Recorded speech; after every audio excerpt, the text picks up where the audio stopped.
Okay? Mabuhay Philippines! Magandang umaga sa inyong lahat. Good morning everyone, good afternoon, and whatever time that you will watch this video. So, the reason why I'm here is because I'm not there. Okay, so let us now begin our discussion. I will be presenting my screen first, and here's your discussion for today for our meeting. Now, our lesson for today is one of the things na I love because I don't like mathematics. Although mathematics actually makes life easier. It's just that it's hard for me to compute. But actually, qualitative analysis is very good. Why? Because qualitative analysis is not math. What is it? Okay. So as for the introduction, some tests do not come from numbers. Some are from interviews, verbal reports, and etc.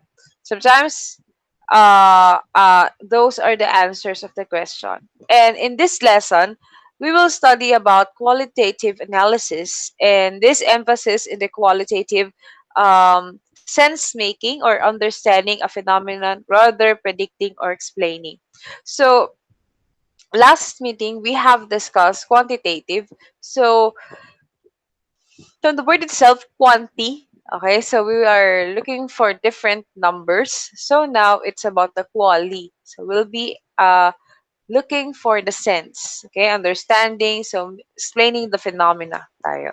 So for our objectives at the end of the lesson, you must explain the different types of qualitative data and describe how a teacher monitors his or students' progress in class. So this is our main focus for today. So let us now begin. Um, let us start first with what are the different categories of approaches. I think this is not categories of approaches, but rather categories of qualitative analysis. Okay, so the first one is reflection. This approach focuses on gaining an insight into the thinking process and opinions of the test taker. So when we use this kind of approach, or approach for the qualitative, we are asking the students to tell what are their insights. So, for example, most of the time essay to, and the reason why we ask students to reflect is that we want to know if they did understand something or if the lesson could be applied in their daily life. Most of the reflection that, if, for example, you ask your students to watch a movie, for example, I give them the Trojan War.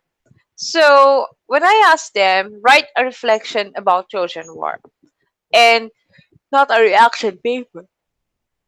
The difference between the two is that in a reaction paper, so you will um, react on about the different details na meron sila, but the different details, what can you say about the the things that you watch. Yeah. So you will more you will just inform them about your reaction. So, but when you say reflection, there is an inner thing sa reflection.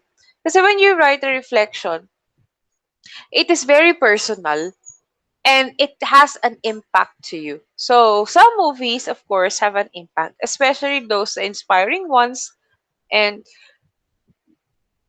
it makes the life of it's a very thought provoking movie if you could do an easy reflection about your life. For example, I will give you seclusion. Actually, seclusion is I haven't watched seclusion on the screen. I have watched seclusion sa pirata. Nakapanood kami nun sa Facebook. So there was a demon. There was during that time, during priesthood time, yung na mga nagpapare during the Spanish era, they are actually secluded. So kaya nga siya, that is the reason why it is seclusion. So it is said that before before you tok lang ako. Before you before you become a priest, what you must do is you must be secluded. So bawal magsalita. Parang they will be placed on a they will be placed on I think it's a convent, a very secluded area. So malayong malayo. And this will test if you are good to become a priest. So, aside from this of these three, actually tatlo sila, tatlong pare. There is also a girl which was known to which was actually known to um be a very faith healer. Yeah. Yeah. Uso naman sa Philippines yung faith healer. So what happened is that in seclusion, it is said the creepy thing about seclusion is not actually the looks of the demon. Demon has many forms. So there was a priest there na I think it's glutton kasi there was a war during that time and this priest ate all of the breads kasi ayaw niya magutom. Tapos walang nakain yung kapatid niya. So yun yung ikot ng ikot sa kanya. And ang sabi niya, ah, ang sabi niya is sabi sa kanya nung kumukumbinsi sa kanya sa isip niya, ang Diyos nga, ayaw ka magutom, ayaw ka mamatay, okay lang yan. Kainin mo ng kainin yan kahit mawalan sila. And that's it. Tapos, basta dun lang sa part na yun na lang tayo kasi baka mas spoil ko yung iba. So, with this one, if you will show that, although you cannot show this to your kid, to the students, especially under age. Okay. Okay. You cannot show that to the kids. But if you will ask reflection, um, you will reflect in life that are all of my selfish decisions are actually good for God? Okay ba talaga? Or it is the demon who's speaking? Di ba parang ganun? You'll reflect on your life na sometimes pala I always think that God will help me, that God is the one that I'm thinking bad, for example, revenge for others, that God will forgive me, sort of sa demon pala yung kumakausap sa akin. And and that is the realizations I got from seclusion. So, it's very scary. That is the scary part. Kasi, hindi mo tuloy alam if what's inside your head are actually good or bad. So, yun yung maganda doon sa seclusion. It's not the gulat factor, but rather the psychological factor of what you will feel. So, reflection is very good, especially for the historical books that you could write them or the classics. Second one is verbal reports or verbal protocols. They are a way of collecting qualitative data. They offer an insight into the thought process of informants. So when we ask for verbal reports, when we ask for verbal reports, we are actually asking for the report. It could be, for example, I will ask my students, okay, kindly report how's your group? Okay, yung lagi yung ginagawa sa inyo. I'm asking for the verbal report. Kamusta kayo? Especially for my advisory class or if ever na we are actually making a group project, I always ask for verbal reports for all of my classmates. So here are some of the verbal reports. So we have talk aloud. Talk aloud is when the informants voice their thoughts. So when I ask them, okay, kindly tell what you want to do right now. What are the things that you think you know, and so. And think aloud naman is informants voice their thoughts as well other information.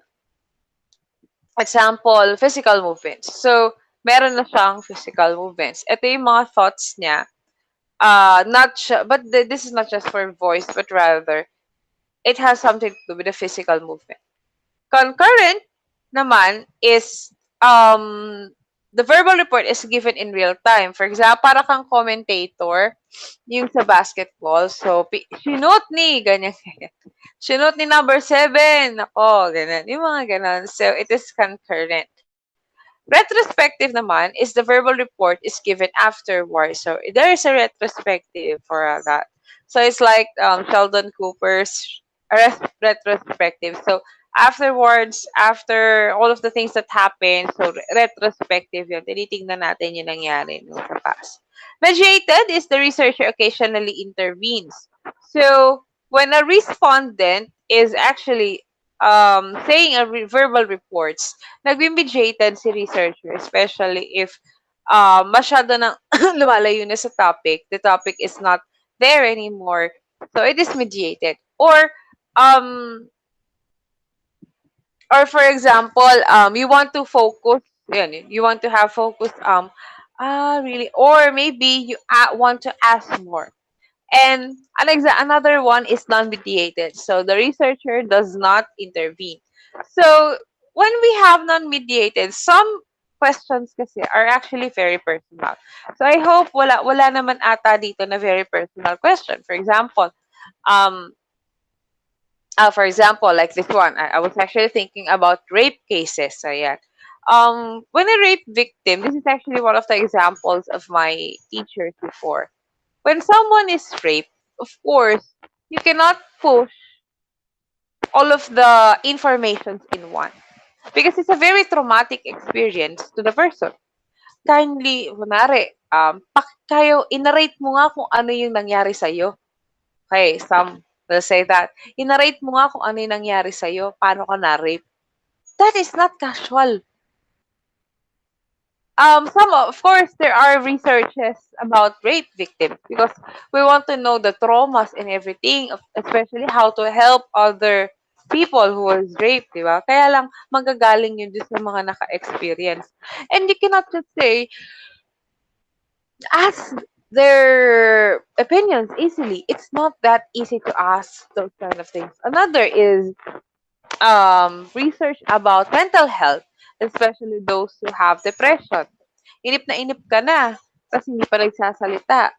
Pwede ba sabihin mo na kung ano yung ano? Kasi nagmamadali ako. Of course, you cannot say that. You cannot say that you are in a hurry because those people, if you ask questions to the people that has actually problem when it comes to mental health, it will be very hard for them to tell what's in their mind. Nahihirapan sila kasi uh, they cannot think straight. When you have mental health problems, you cannot easily say na ganito, ganyan, ganyan. Ito yung nararamdaman ko. Kasi, if people who have mental problems could easily say the things that what's in their mind, hindi sila magkakaproblema. But the problem is, they've been overthinking, nagbubuhol-buhol lahat. That's why they panic and they have a lot of problems and sorts. Next one is some of the verbal reports and analysis. So let's have before, during, after. So before is consider language will the informant be able to voice his or thoughts? So here are the things that you will think. Uh, paano kaya nila? Will the informant will be? Is it? Do you think the respondents will say the thoughts? Yes or no? So yon, isa yon. Next one is a concurrent verbal report suitable than a retrospective one or vice versa. So, one of the things that you could check, ano ba dapat? Sinasabi ko ba blow by blow or babalikan na lang natin? Because there are some events that you need to be in the present in the moment. And there are events that you need to narrate. For example, ayan, kagaya ng laban nila Eugene. 'Di ba nira-narrate yung ano? And some things are needed to be narrated or some things are needed to retrospective. For example, um, some datas in science, they need to be concurrent. So they've been recording their voice. Okay, so 7 a.m. Yun. So it will be easy, but not all the time. Next, during, tell the source what a verbal report is. Allow the informants to the opportunity to practice before the real report starts. Give feedback to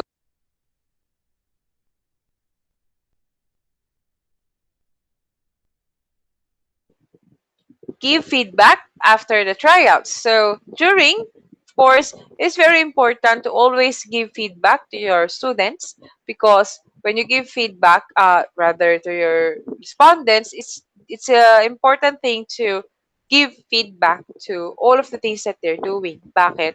Kasi it will be very easy for them to be in focus. Ayun. And after, try to process the data first, fast rather. Verbal reports may obstruct the test simulation. Vague reports might be of no value, and certain variables might go unnoticed during the verbal report. So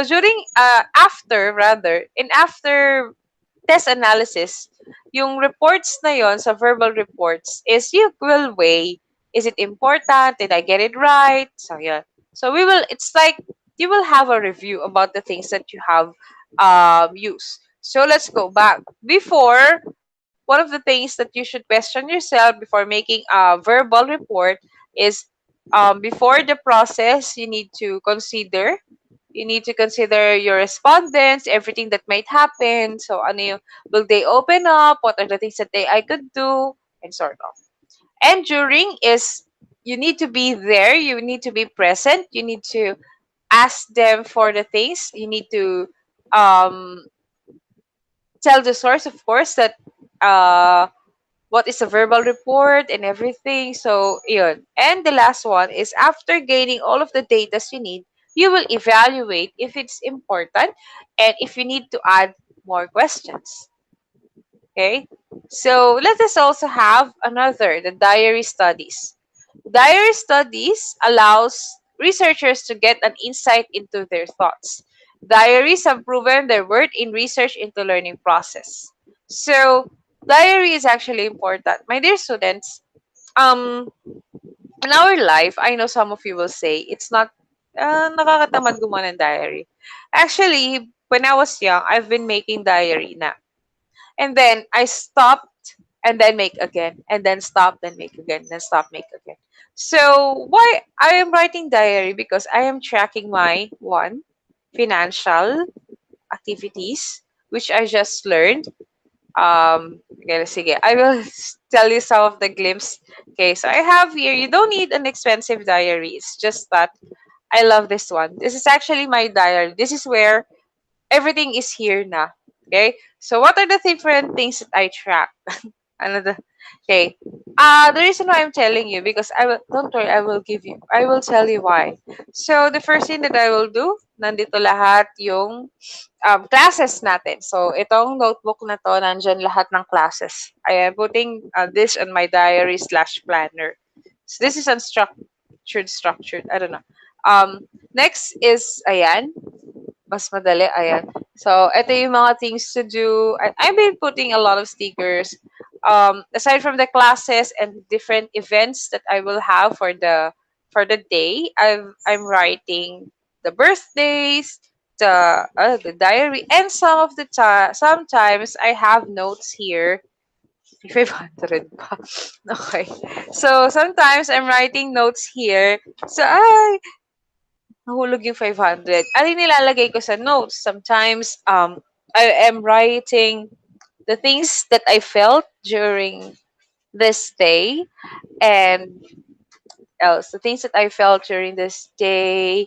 Sometimes some of the Bible quotes after reading the Bible. Um, some of the diary entries are written here. Pero dito kasi noong January, wala naman ako masyadong naramdaman. So I don't put everything, but I'm actually writing some of the thoughts. For example, I'm not happy today. I'm just meh. I'm sad. Ayun.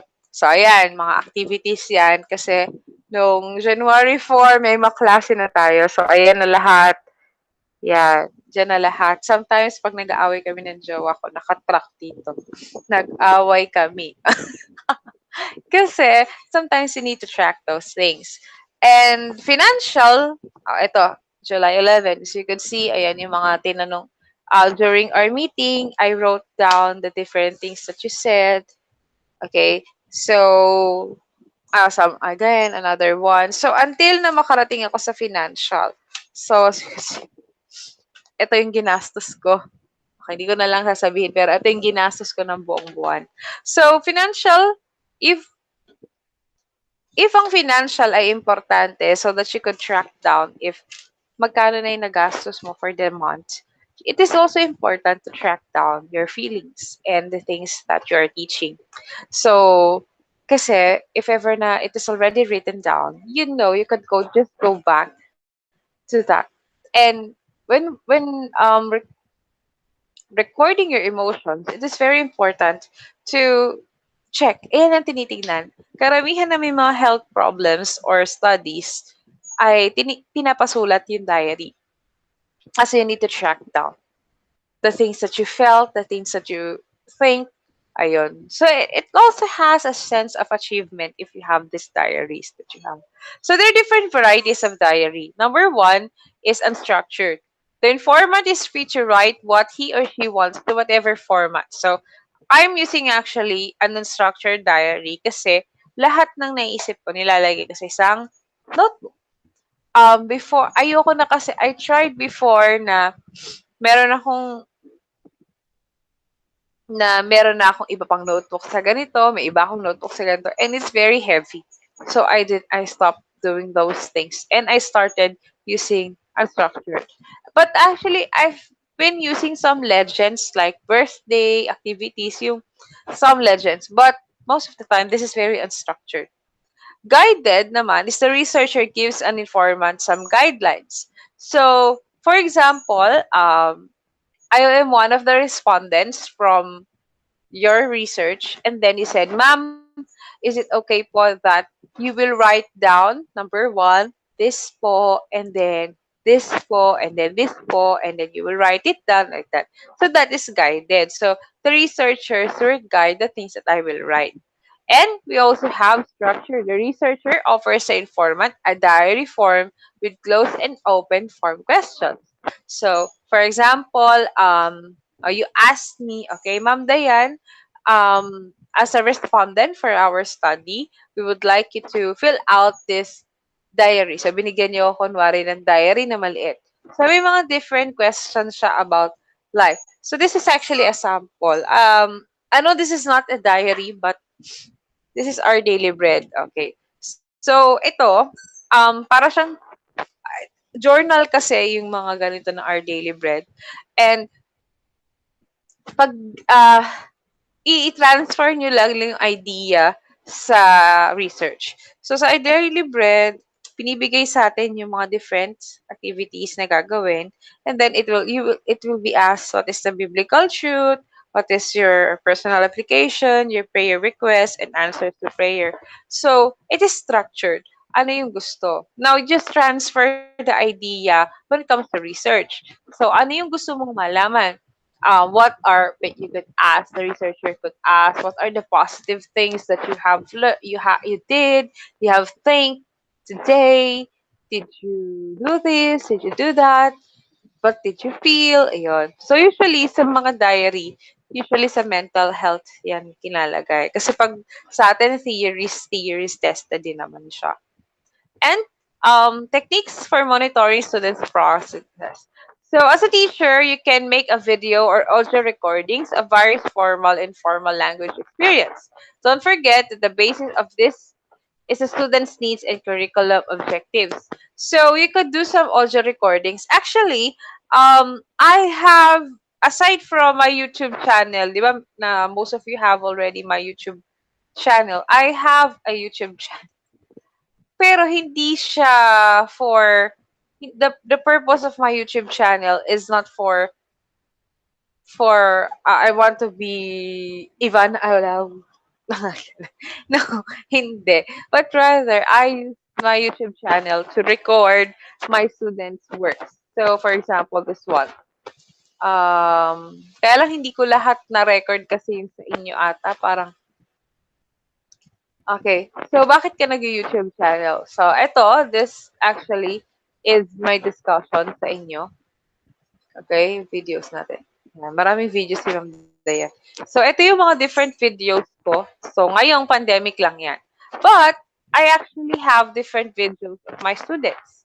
So, my dear students, here are some of the things that they are doing inside of my class. This is just a very simple, makita nyo. They're just singing, they're just dancing, because they actually have, what you call this? They actually have an activity during that time. Hindi ko yung trip lang. And aside from the different activities I've been doing as an advisor, I also love taking this kind of videos because I am dreaming that one day when they're actually older, they could still see how gano'n sila kakulit. This is their last field trip. This is my advisory class.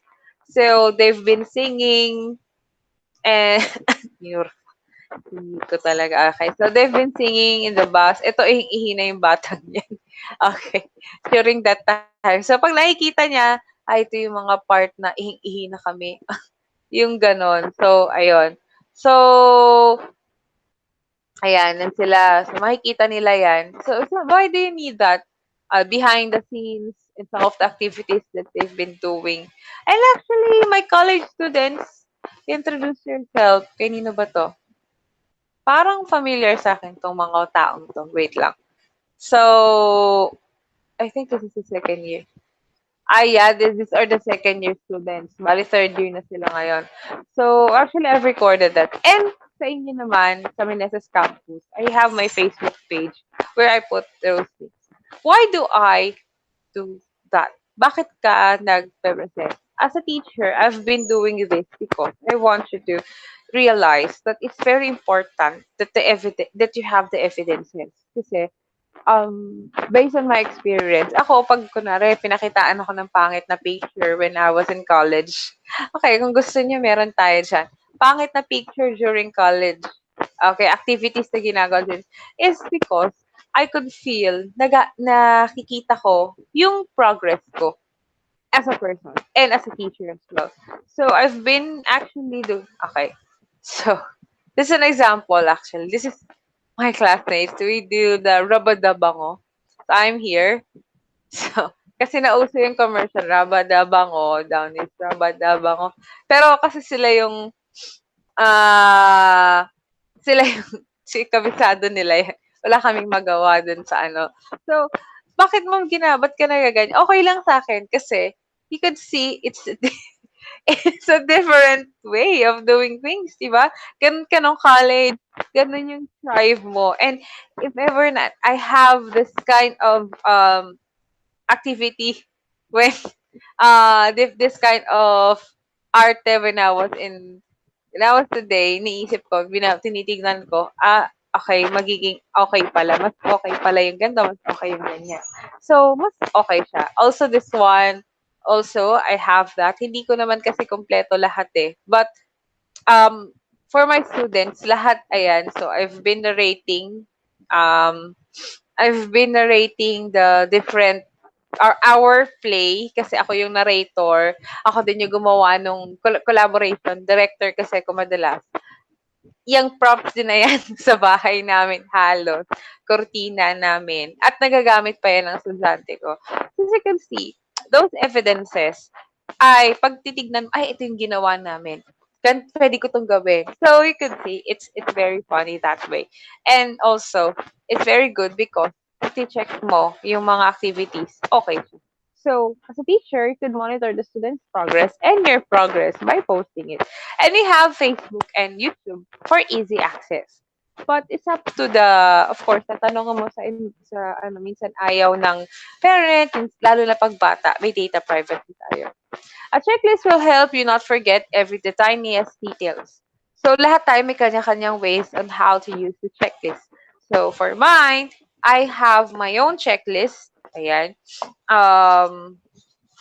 Ito, for example, this one, I have my to-do list. So, I've been using checklist because I want to know na nagagawa ko lahat. So, for example, ano yung mga na-checkan ko? nakagawa na ako ng Google Drive, nakapag-check ako sa iba, Google Site presentation enlistment. Okay, need to do today, accomplishment report. So as you can see, there's actually a self-fulfillment and may mga hindi ako nakakalimutan. Madalas. Okay? Of course, another one to monitor your students' progress and yourself is a rubric. A rubric is necessary. It must be given and explained before on any activity. So, dapat, for example, nagpa-activity ka, ang mauuna si rubrics. Okay, so you will have an activity. Tapos sabi mo, kunwari, naggumawa, ang ganda-ganda. Kaya nga lang, ang problema, hindi maganda yung explanation. Kasama yung taga-gradean. So ngayon, magtataka yung mga bata. Ma'am, ang ganda po ng drawing ng kaklase ko. Bakit po hindi siya naka-perfect? So, if ever na wala kang rubric, kasi mali explanation niya. Wala ka naman sinabi, ma'am. Diba? So, to cut it short, we must have rubrics because they should know their work must be neat, their work must be beautiful, their work must be on time, and the explanations should match. Yun. Kasi minsan may mga estudyante, kaya medyo mataas ako magbigay. Di ba sinasabi nyo, ma'am, pasensya na po, pangit yung drawing ko. Sa akin kasi, I know naman that not all students are artists. But I want you to draw it so that you could explain it sometimes kasi it's easy to share words, to share graphic pictures instead of words. So, kaya ina-ask ko kayo to do that. So, it's very important also. Pero hindi ko pinipressure kayo na gawin nyo yung maging magandang-maganda kasi hindi naman lahat tayo may talent. Next is written comments and suggestions. Don't forget the sandwich method. Ayan, so we will, even if the student's work doesn't have anything good, you must look for two good things and, of course, your comment. Kailangan, kahit perfect na siya, kung may makikita ka, sabihin mo. There was a time I forgot to make a comment in a certain activity. Tapos, kinausap ako ng bata. Sa college na yun Sabi niya, ma'am, wala ka namang kinomment sa amin. Sabi ko, ha? Nag-comment ka lang, pero, I mean, natutuwa ka lang, pero wala kang comment. Paano namin may improve yung next? Kasi naantay ko mag-comment ka. So, I was actually, I was shocked because, okay, he liked me the comment. So, binalikan ko yung activity. Kasi naglilista talaga ako ng comments ko, comments and suggestions.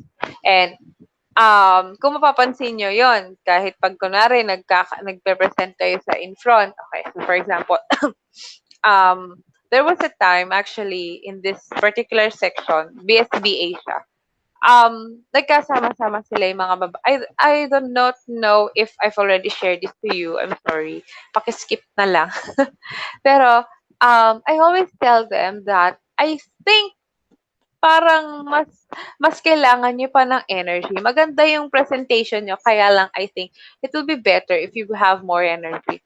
Hanggang sa after two presentations, kasi PCM kami, nag-iba sila nung ika-third. Nagulat, puro kasi babae, tapos may hinhin.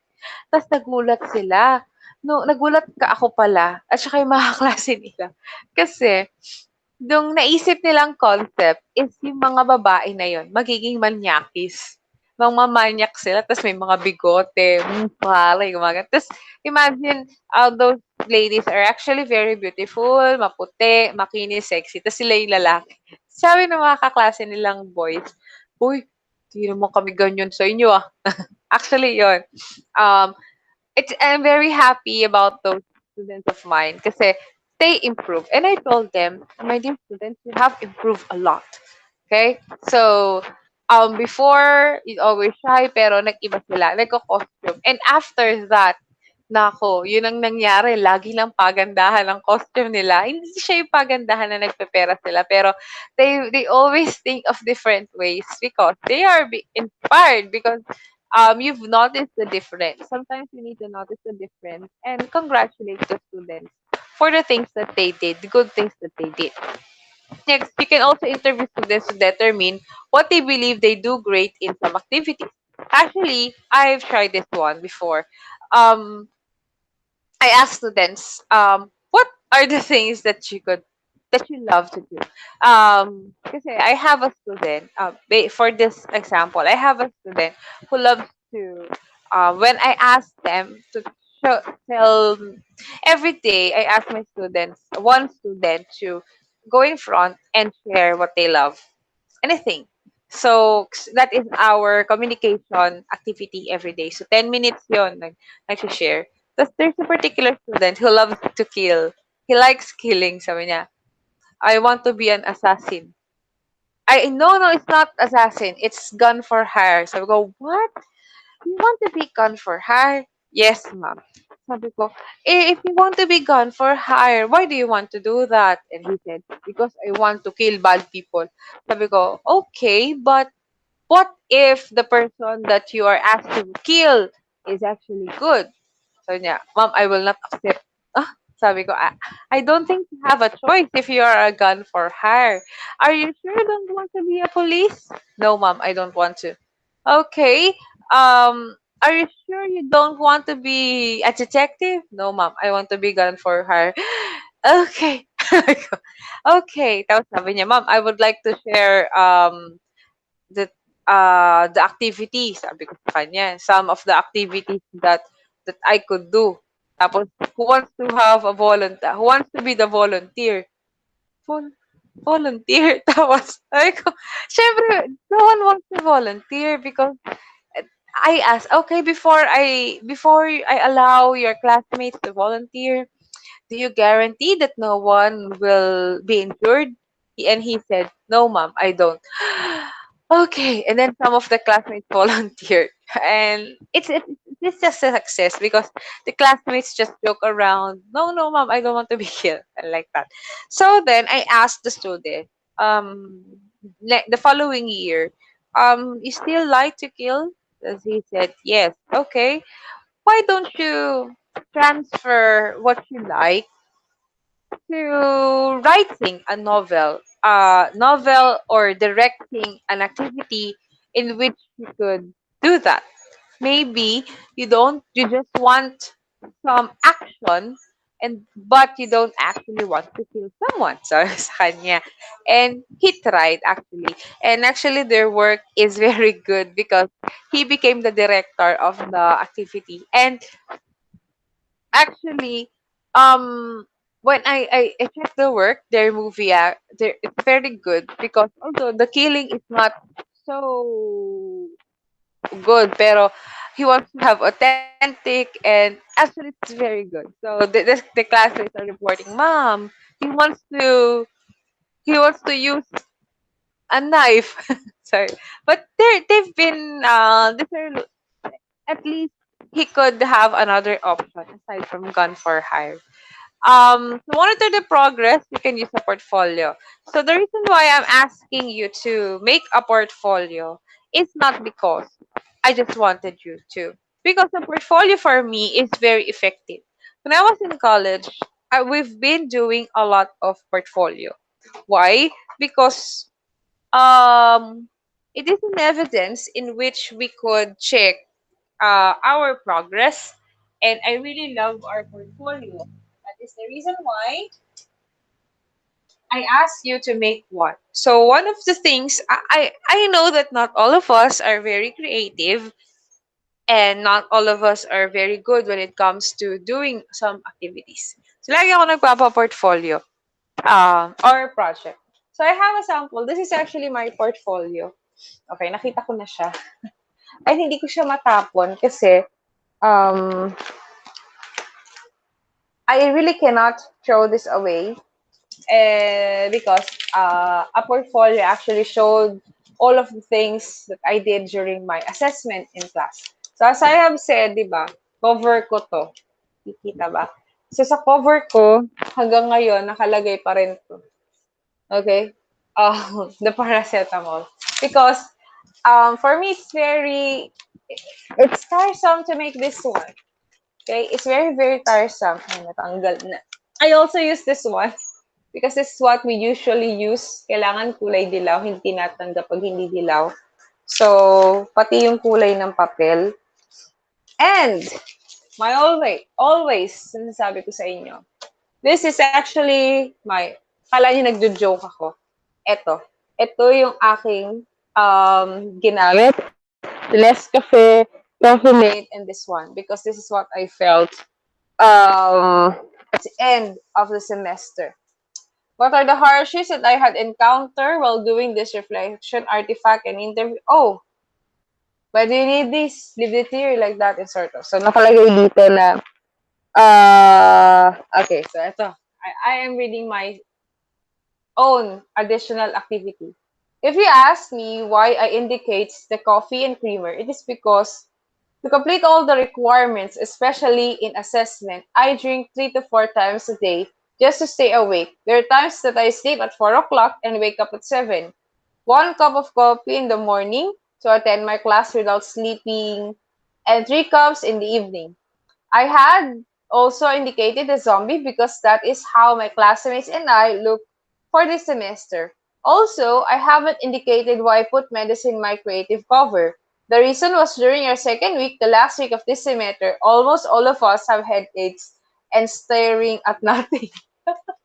Staring at nothing talaga, no? Oo, totoo. Kasi during the college years, talagang minsan, nakita ko yung mga klase ko, nakagano na lang sila, nakanganga na lang sila.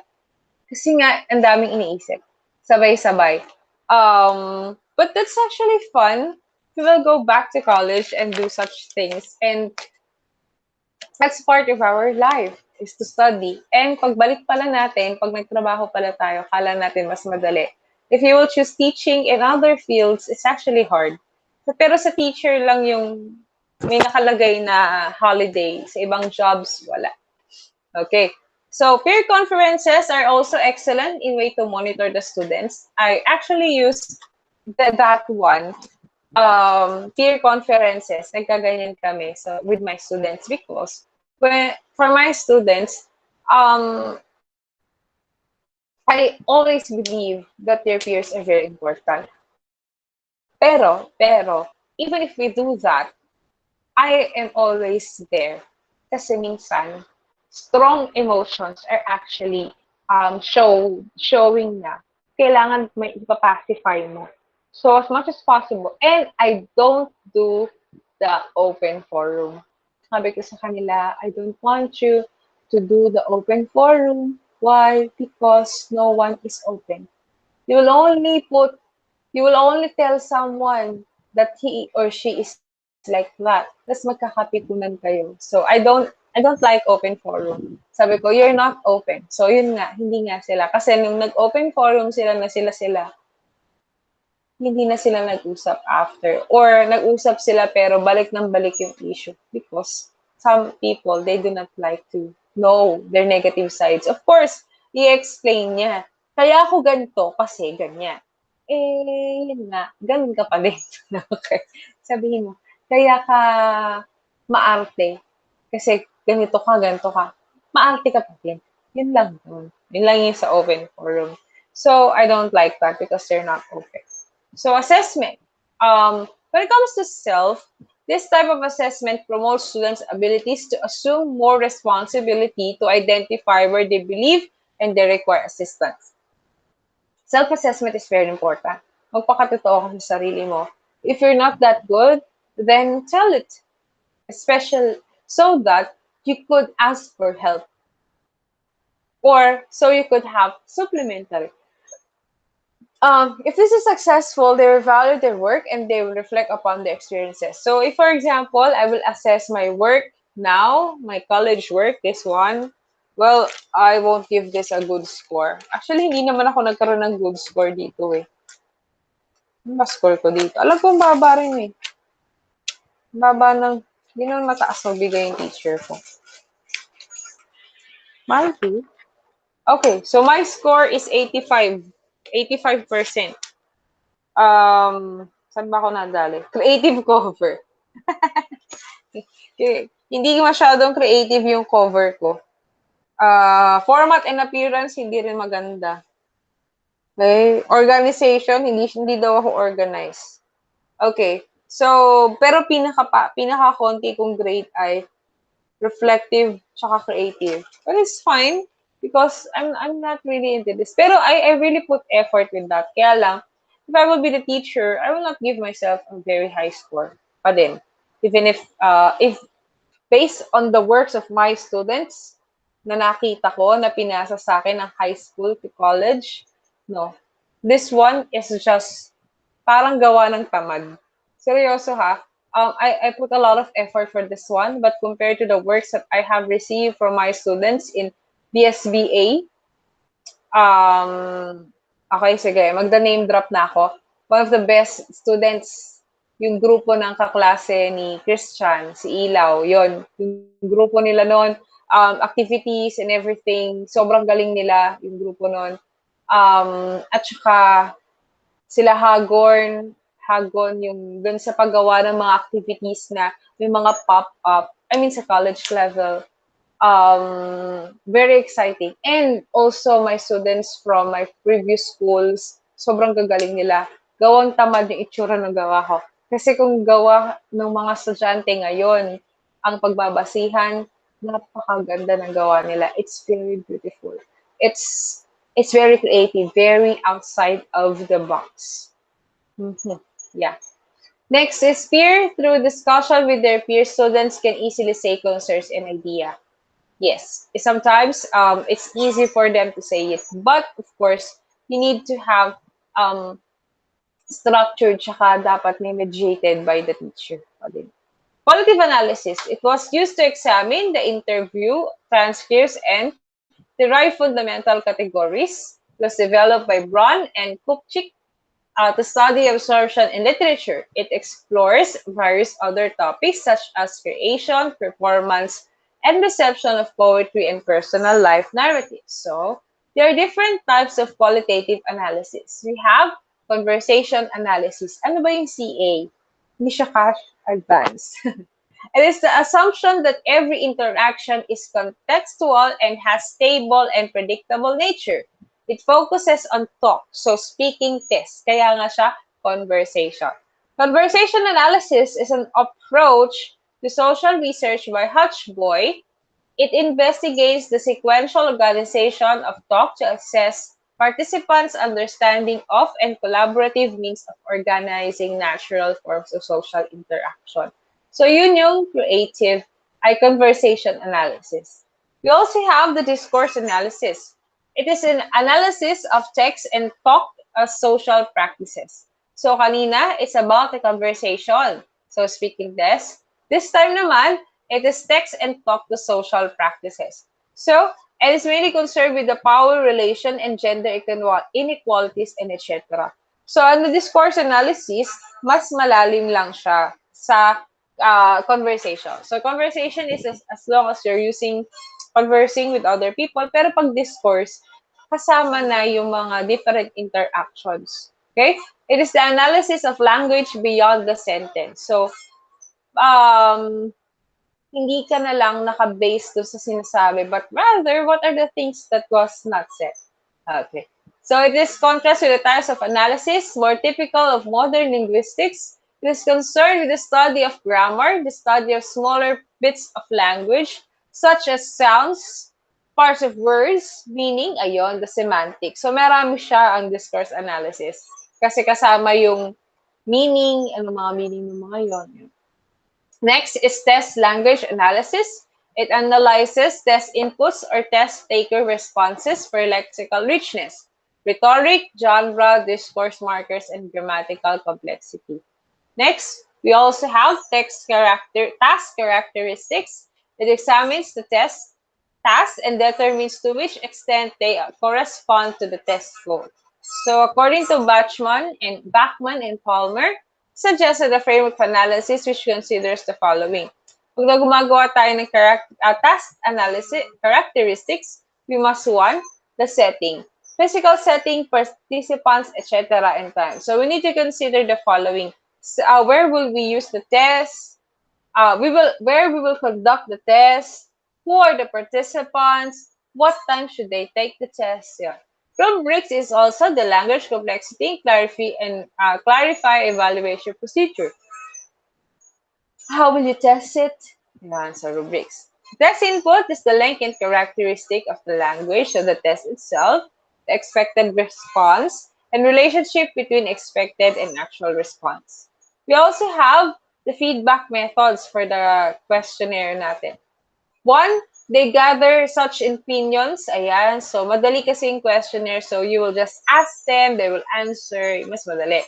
So, there are two kinds of questionnaires. One, closed questionnaires happens when an informant replies to question by ticking boxes. So, yung karamihan ng ginawa sa inyo. So, Likert scale. Yun. Open questionnaires naman happens when an informant replies in his own words. So, pwede sa blank. Pwedeng um, for example, the question is, what do I feel now?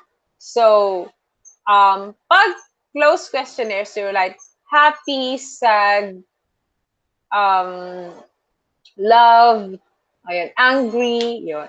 So, but for open questionnaires, you will, I feel that I am, because mahabang blank, I am not happy because, ganun. Interviews, they are flexible way of gathering data. There are various kinds of interview. One, practice your interview skills before the data collection. Of course, there are different skills and ways to interview a person. Number one, you should not forget na dapat hindi ka bastos, di ba? Yun, number one. Aside from that, dapat din you dress formally or you greet properly. So actually, some millennials, okay, sige, honestly, some students na higher years sa inyo, mga fourth year, some of you are not really good when it comes to asking questions. Some of you appears to be rude kasi you need to, especially then yung mga lower years, kasi there's a gap. Minsan hindi natuturo sa kanila what are the different ways on how to ask questions. Next, the pilot setting resembles the actual conditions. So, as much as possible, if possible, you could have pilot testing. Para ma-check yung mga what are the different things that might happen and pilot testing. During the interview, it's useful to take note of the interview situation. Okay, so paano ba kayo mag-interview? So, naglalakad ba? Or, kunwari, nakaupo ba sa magandang upuan? Nagmamadali ba? Yun. Interviewers want that interaction will determine the success of your interview. So, you need to have eye contact. You need to make the interviewee feel that you are a trusting person na pwede niya pagsabihan ng lahat. So, pag kunwari, nag-interview and then sabi mo lang, okay, next. Okay, wag naman ganon. So, you need to follow up. Follow-up question para ka na yung ipagkwentuhan. So that it will be easier for the for the interviewee to share what she wants to share. Okay. Next is interviews are very time-consuming. Nakakapagod mag-interview. And nakakapagod din mag-transcribe ng interview. So, there are different ways of interviewing. One is unstructured. There's no fixed interview schedule. No number of themes to be addressed. So, mag-interview ka lang, wala kang schedule. Maybe unstructured interview is good for the person that you need like um you're very close with. Okay. Semi-structured is you have a preset schedule. It is possible to deviate from this is when interesting issue arises. So, semi-structured. So, ganito yung gagawin natin. May konting structure lang, pero hindi siya talaga yung super, wala lang loophole. Structured naman is the interviewer goes to a fixed series of written questions without deviating. So, may mga different questions na. Pag unstructured kasi parang on the spot mo na magtatanong ka dun sa i-interviewin mo, meron lang kung ano lang yung sagot niya, okay na yun. Parang ganon. Or, so bahala ka na magpalawig. Pero pag semi-structured, siguro may few questions ka that's bahala na kung ano yung mangyari doon. But for structured, the interviewer, meron ka talagang specific questions that you want to be answered. Next is one-on-one. This kind of interview authorizes the researcher to zoom in one of the views of individual respondents. So, for example, you've been interviewing some people, and then you have you become very interested with the answer of one of your interviewers. So, i-zoom in mo siya, parang gano'n. Group interview naman is the advantage of interview larger groups at once. Ayan. So, para kang imagine mo na lang, you've been interviewing BTS. Oh, diba? So, you're interviewing them, and then pag binamong one-on-one, nasa-zoom in mo lang yung one member. But the rest of interviewed, maybe they have the same feelings. For example, who among you loves ramen? Tapos nagtaas yung tatlo. Okay, thank you. Parang ganon. So, why do you love ramen? Yun. Referencing naman is you can assign students as a position in a rank order based on their score on test. So, isa yun. So, we have norm referencing and criterion referencing. When we say norm referencing, it refers to standardized tests that are designed to compare and rank examiners with each other. So, you're ranking your students about to compare. Yeah. So, kaya mo siya, niro-rank mo para ma-compare mo who is the highest, who is the lowest. Yun. Um, they are designed naman, the criterion referencing, they are designed to measure student performance against a fixed of set predetermined criteria. So, for example, you will evaluate the students, for example, pag criterion referencing, it's, for example, this is actually what grade, what kinder, for example, I was actually, this is based on my experience. So I was actually observing different interviews of nursery students.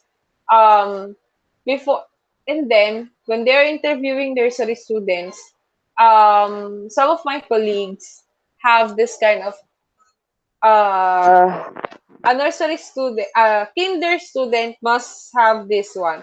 So he knows these colors, he knows these numbers. For example, 1 to 100, ayun, or 1 to 50. He knows how to express herself. So pag nagawa niya yon, he will go to kinder. But if not, nursery. So yung there's a set of criteria, tapos kung pasok yung bata. So, yun yung criterion referencing kasi may criteria.